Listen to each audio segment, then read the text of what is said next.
రాష్ట్రంలో ఈరోజు ఒక ఆటవిక పాలన సాగుతూ ఉంది. గత 45 రోజులుగా రాష్ట్రంలో పరిస్థితి ఏమిటి అని చెప్పి ఒకసారి ఏ సామాన్యుడిని అడిగినా కూడా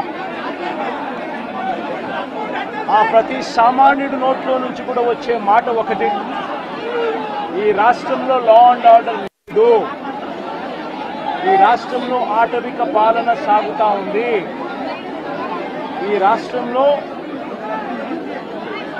తెలుగుదేశం పార్టీ వారు ఎవరైనా సరే వాళ్ళు తెలుగుదేశం పార్టీ వారు అయితే చాలు, ఎవరినైనా కూడా వాళ్ళు పోయి కొట్టచ్చు,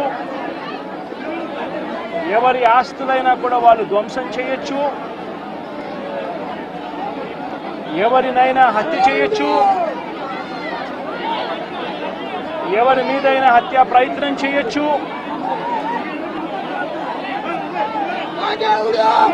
వాళ్ళు ఏమి చేసినా కూడా పోలీసులు ప్రేక్షక పాత్ర మాత్రమే పోషిస్తారు.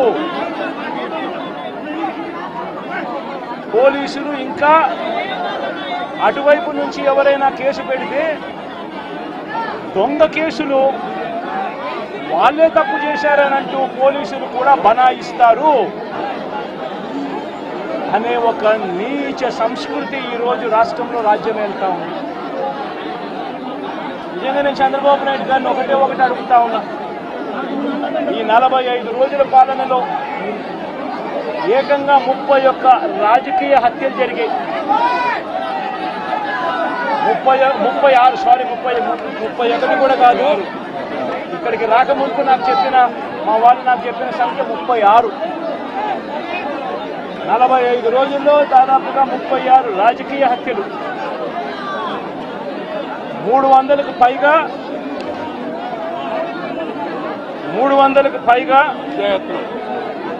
హత్యాయత్నాలు, 300కు పైగా హత్యాయత్నాలు. తెలుగుదేశం పార్టీ వాళ్ళ వేధింపులు భరించలేక 35 మంది ఆత్మహత్యలు చేసుకున్న పరిస్థితి రాష్ట్రంలో ఉన్నాయి.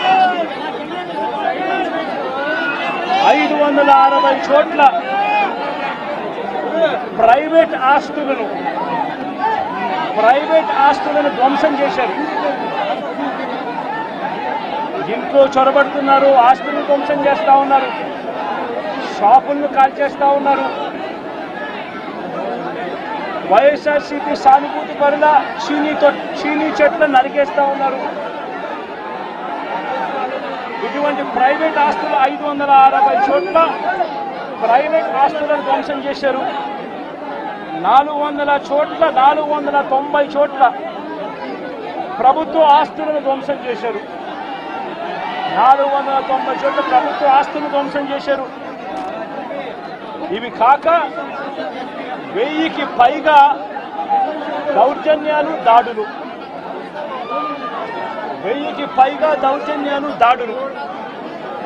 ఈ 45 రోజుల్లో తెలుగుదేశం పార్టీ అధికారంలోకి వచ్చిన తర్వాత ఈ రాష్ట్రంలో ఇది లా అండ్ ఆర్డర్ పరిస్థితి. నేను అడుగుతా ఉన్నాను, ఒకసారి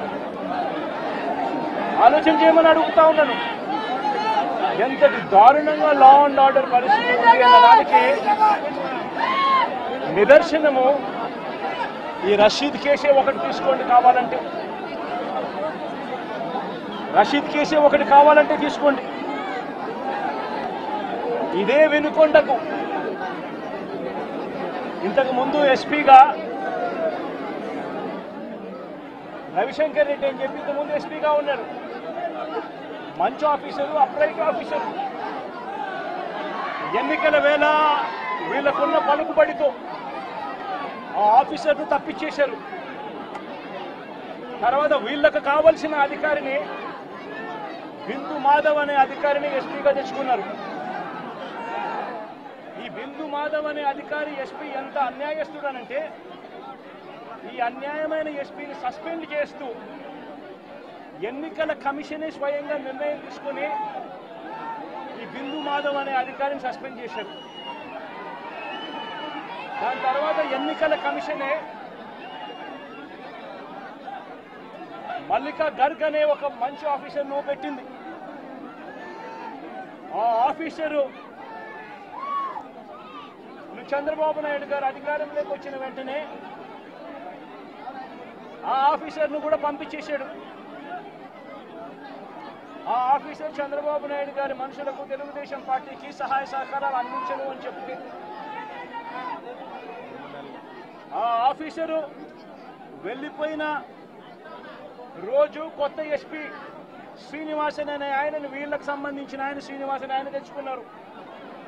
ఈ కొత్త ఎస్పీ వచ్చిన 2 రోజులకే ఈ కొత్త ఎస్పీ వచ్చిన 2-3 రోజులకే హత్య జరిగింది. ఇది ఆ హత్య కూడా ఏమిటి? అత్యంత దారుణంగా నడి రోడ్డు మీద ప్రజలందరూ చూస్తూ ఉండగా అమాయకుడైన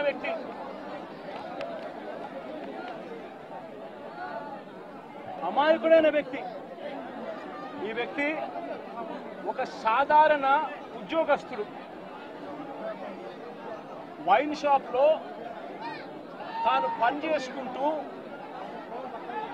సూపర్వైజర్గా తాను పనిచేసుకుంటూ వైన్ షాప్లో తన జీవితం గడుపుతా ఉన్న ఒక సామాన్యమైన వ్యక్తి.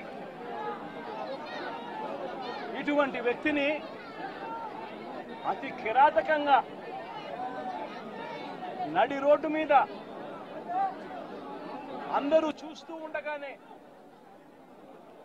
కిరాతకంగా కత్తి తీసుకొని అతి దారుణంగా నరకడము. ఆ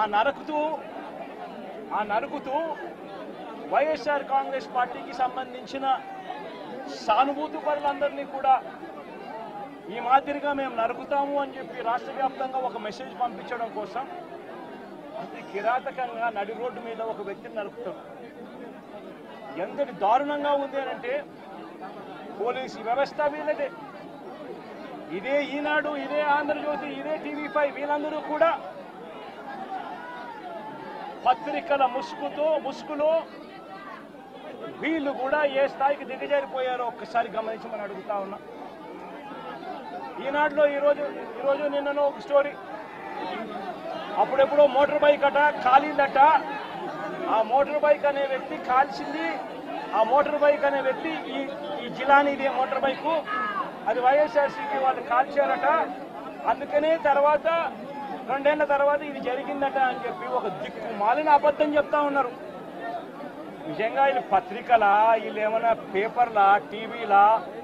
నిజంగా వీళ్ళంతా కూడా సిగ్గుతో తలొంచుకోవాలి వీళ్ళు చేస్తా ఉన్న దుష్ప్రచారాలకు, అబద్ధాలకు.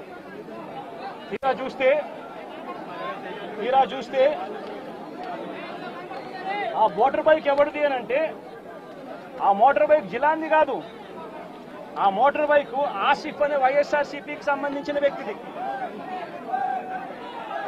ఆ వైఎస్ఆర్సీపీకి సంబంధించిన వ్యక్తి క్రైమ్ నెంబర్ 10/2024 dated 17/1/2024 లో Asif YSRCP activist filed a case against TDP ex-chairman Shamim, TDP state secretary Ayub Khan, town TDP president and others who burnt his motorcycle and caused head injury to Asif. Asif motor bike nu వాళ్ళు కాల్చి ఆసిఫ్ ను గాయపరిచి ఆ గాయపరిచిన కేసును Asif 17/1/2024లో case పెట్టి crime number కూడా 10/2024 dated అని చెప్పి crime number కూడా రిజిస్టర్ అయింది.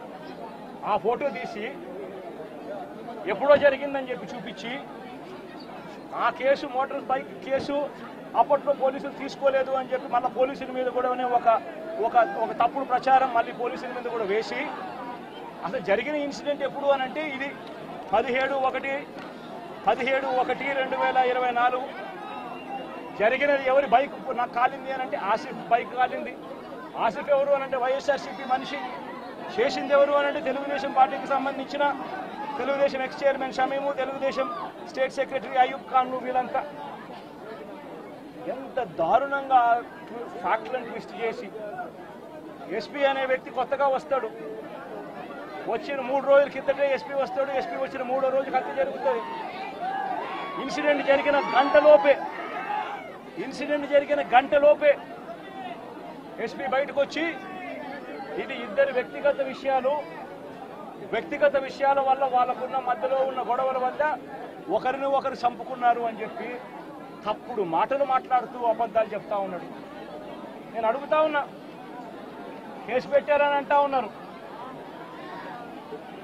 కేసు పెట్టామని అంటా ఉన్నారు. నేను అడుగుతా ఉన్నా, మరి కేసు పెట్టినప్పుడు ఈ కేసులో ఉట్టి ఆ జిలాన్ అనే ఒక వ్యక్తి మీదనే కేసు పెట్టి వదిలేయడం ఏమిటి? ఈ ఫోటో ఏమిటి? ఈ ఫోటో కనపడటం లేదా? సాక్షాత్తు స్థానిక ఎమ్మెల్యే భార్యకు కేక్ తినిపిస్తా ఉన్నాడు ఈ చంపిన వ్యక్తి, జిలాన్ అనే వ్యక్తి. అంటే వీళ్ళ మధ్య సంబంధాలు ఎంత బలంగా ఉన్నాయి అని చెప్పడానికి ఇంతకన్నా నిదర్శనాలు కావాలన్నా? తెలుగుదేశం పార్టీ ఎమ్మెల్యే భార్యకు కేక్ తినిపిస్తా ఉన్నాడు.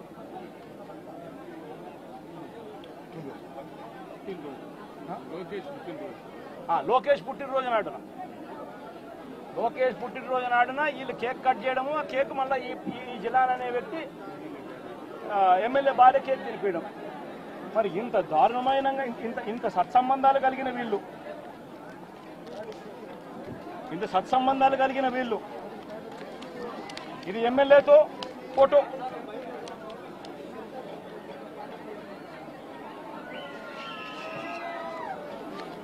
ఈ అయూబ్ ఖాన్ తో ఫోటోలు, ఇవన్నీ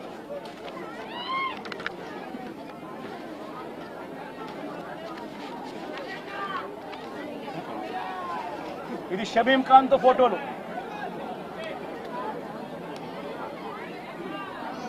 మరి వీళ్ళెవరు కేసులో ఎందుకు లేరు? వీళ్ళందరి మీద కేసు ఎందుకు పెట్టలేదు? ఇంతకన్నా అన్యాయం ఎక్కడైనా ఉంటుందా? ఇంతటితో ఆగిపోవడం లేదు.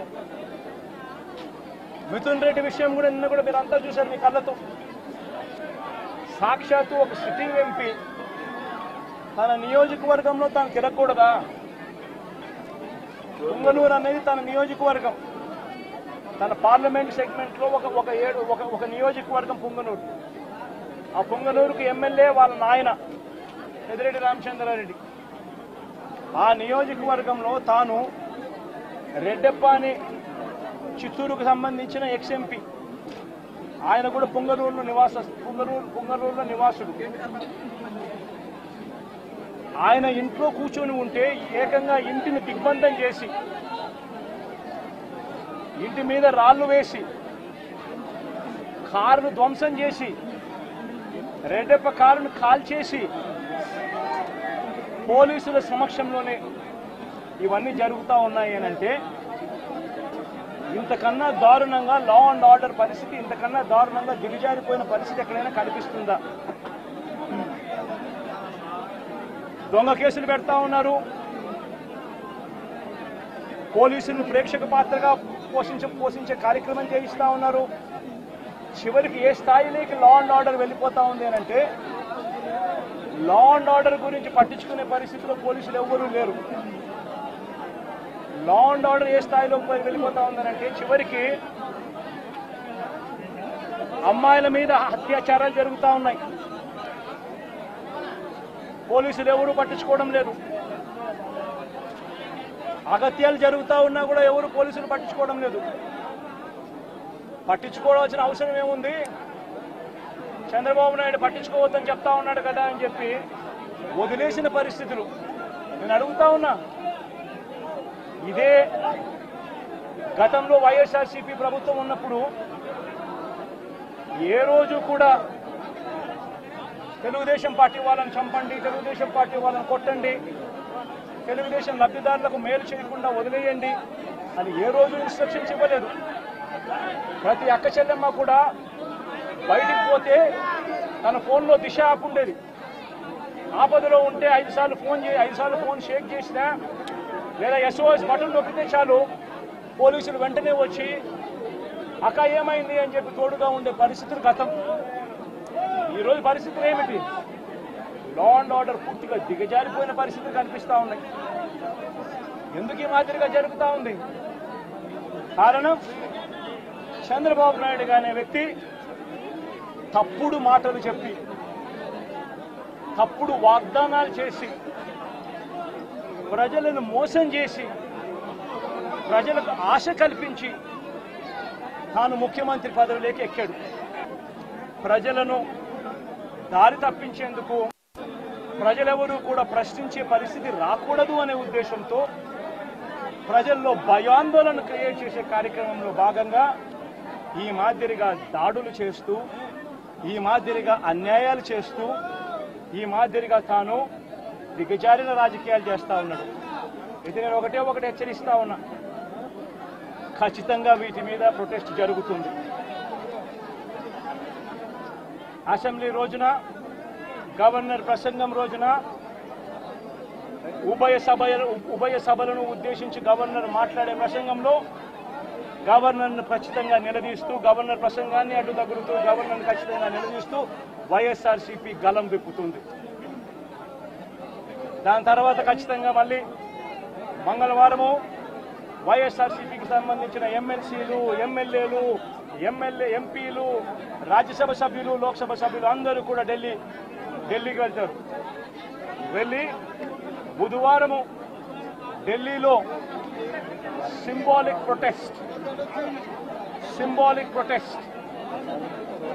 సింబాలిక్ ధర్నా ఢిల్లీలో చేసే కార్యక్రమం కూడా చేస్తాం. రాష్ట్రంలో జరుగుతూ ఉన్న దాడులు, రాష్ట్రంలో ఉన్న లా అండ్ ఆర్డర్ పరిస్థితులను దేశమంతా కూడా చూసేట్టుగా, దేశమంతా కూడా దీన్ని గమనించి, దేశమంతా కూడా దీన్ని ప్రొటెస్ట్ను వాళ్ళు కూడా ప్రొటెస్ట్ చేసే విధంగా దీన్ని హైలైట్ చేసే కార్యక్రమం చేస్తాం. ప్రధానమంత్రి గారి అపాయింట్మెంట్ ఇప్పటికే అడగడం జరిగింది. అమిత్ షా గారిని ప్రెసిడెంట్ అపాయింట్మెంట్ కూడా అడగడం కూడా జరుగుతుంది. వీళ్ళందరూ కూడా అపాయింట్మెంట్ ఇస్తే వీళ్ళందరినీ కూడా కలిసి వీళ్ళందరికీ కూడా చెప్పే కార్యక్రమం కూడా చేస్తాం. సరే, ఈ ఇష్యూలో మీ చెప్పేటప్పుడు నువ్వు ఫ్లో పోతుంది కదా. నువ్వు ఎంత ఆంధ్రజ్యోతి విలేకరు అయితే మాత్రం మధ్యలో వచ్చి చెప్పడం ధర్మం కాదు కదా. సీరియస్గా జరుగుతా ఉన్నప్పుడు ప్రకారం మొదలు పెట్టారు.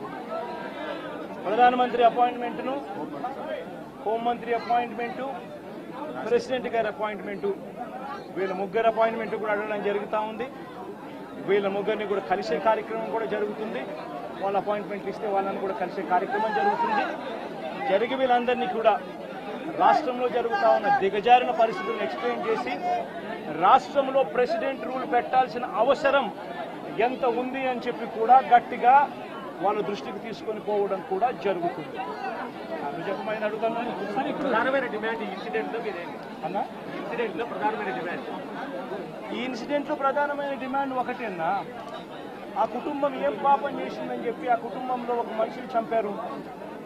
చంపడమే కాకుండా ఆ కుటుంబాన్ని అప్రతిష్ట పాలు చేస్తూ, ఆ పిల్లాడి మీద ఎలాంటి చెప్పుకోదగ్గ హత్యలు చేసిన కేసులో, లేకపోతే ఒక ఫ్యాక్షన్ కేసులో, లేకపోతే తను ఒక ఫ్యాక్షన్ లీడర్ కిందనో, ఒక హత్యలు చేసిన వ్యక్తి కిందనో తనను ఒక ప్రాజెక్ట్ చేసి పోలీసులు ఏ రకంగా ఆ వ్యక్తి, ఆ పిల్లాడి వ్యక్తి ఆ జీవితము, ఆ కుటుంబం జీవితంతో చెలగాటలాడుతూ ఏ రకంగా వ్యక్తిత్వ హరణ చేస్తూ ఉన్నారో ధర్మమేనా? లేకపోతే మీకైనా కానీ ఎవరైనా కూడా ఇదే మాదిరిగా చేసి మీరు హత్య కాబట్టి సింపతైజ్ చేయాల్సింది పోయి సింపతైజ్ చేయకపోగా మీరు హత్య రాజకీయాలు చేసే వాళ్ళు అన్నట్టుగా, మీరు ఫ్యాక్షన్ రాజకీయాల్లో ఉన్నట్టుగా, మీరు ఇంతకు ముందు ఏదో చేశారని చెప్పి తప్పుడు ప్రచారం చేసి ఆ తప్పుడు ప్రచారంలో భాగంగా మిమ్మల్ని చంపారని చెప్పి మీ మీద చేస్తే మీకు నచ్చుతుందా?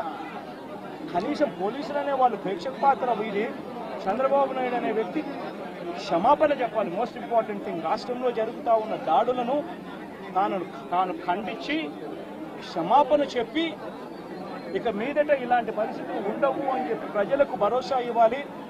వైఎస్ఆర్సీపీకి ఓటు వేసిన వాళ్ళకు కూడా భరోసా ఇవ్వాలి.